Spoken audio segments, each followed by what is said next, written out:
Hey everyone, good morning. Sabi nga nila, yung you can dream anything you want in life. Pwede kang mangarap kung ano yung bahay na gusto mo. Pwede kang mangarap kung ano yung buhay na gusto mo.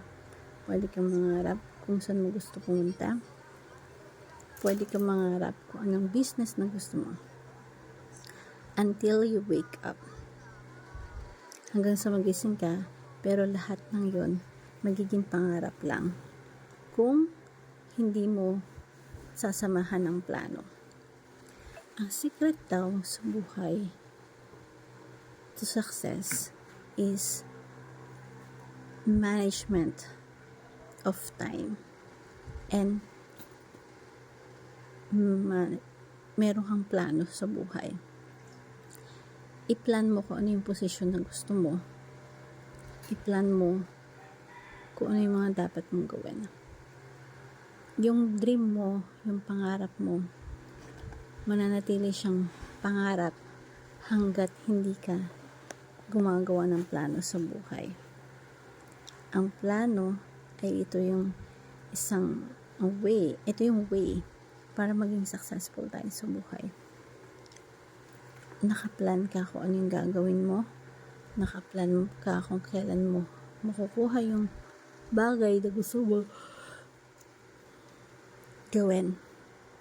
Pero kailangan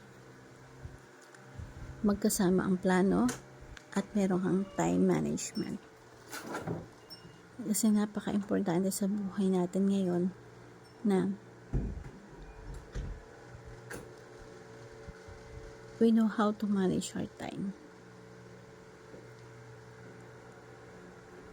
Disiplinado tayo sa oras. Disiplinado tayo sa panahon kung kailan natin gustong makuha yung pangarap natin. So, isa pala sa mga successful na paraan is pag-aralan natin, pagplanuhan natin yung buhay, yung pangarap na gusto natin makuha. Kasi posible natin makuha yon, pero dapat may tama kang plano sa tamang oras. Hope you learn something sa motivational talk natin ngayon.